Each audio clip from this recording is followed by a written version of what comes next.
খাও, জুঁইয়ের গন্ধ পাও। এই জুঁই, কেমন আছো তুমি? ভালো আছো তো জুঁই? আমি লালটু ভূত এসে গেছি জুঁই। তোমাকে আজকে আমি ধরে নিয়ে যেতে এসেছি জুঁই। তুমি অনেকবার বেড়ে গেছো জুঁই। কারো কথা শুনছো না, ঠিক মতো খাচ্ছ না, পড়াশোনা করছো না জুঁই।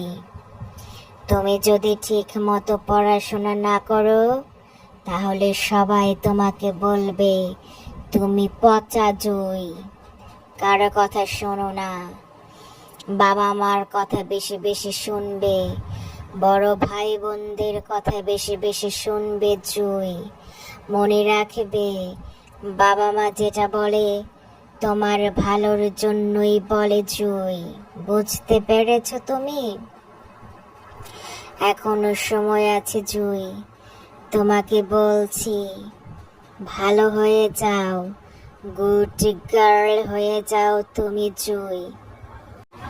তুমি পড়াশোনা করলে অনেক জ্ঞান অর্জন করতে পারবে জুঁই।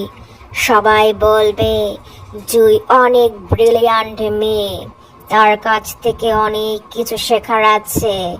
বেশি বেশি পড়াশোনা করলে বড় হলে তুমি পাইলট হতে পারবে, ব্যাংকার হতে পারবে। বুঝেছো জুঁই? তাই বলছি, পড়াশোনা করো। আর আমার কথা না শুনলে তুমি রেডি থাকো। আজ রাত 12টায়, গভীর রাতে আমি তোমার বাড়ির কাছে চলে আসব। সবাই যখন ঘুমাবে রাতের বেলা, তখন চুপ করে তোমাকে ধরে নিয়ে লালটু ভূতের রাজ্যে চলে যাব। কেউ বাঁচাতে পারবে না, কেউ বাঁচাতে পারবে না আমার হাত থেকে। তাই বলছি, আজকে থেকে লক্ষ্মী সোনা বাবু হয়ে যাও জুঁই।